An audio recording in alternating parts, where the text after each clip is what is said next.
அடி வாங்கத்தின்னு அளவெடுத்து செஞ்ச மாதிரி இருக்கும்.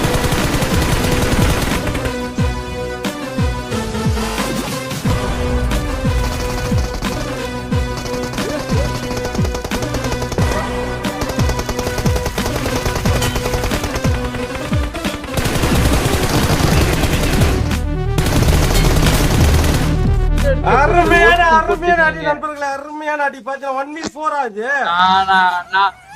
அவர் பொய் சொல்றாரு ப்ரோ. மனுஷனை வந்து கொதிக்க விட்டு பிரச்சனை ஆக்கிறது வேண்டாம். நல்ல பக்திமானா இருக்க, கொஞ்சம் கூட பயப்படாம பேசிக்கிட்டா ஒரு ஒரிஜினல் துப்பாக்கிக்கு ஒரு மரியாதை வேணாமாயா? இல்ல 1v4.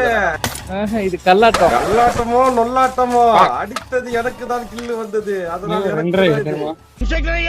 என்னடா என் கில் எல்லாம் ஆட்டைய போட்டுட்டு 1v4ன்னு சொல்லறாரு. போய் ஒரு பிச்சைக்காரன்ட்ட வசூல் பண்ணி தின்னிருக்கியே, உனக்கு வெக்கமா இல்ல?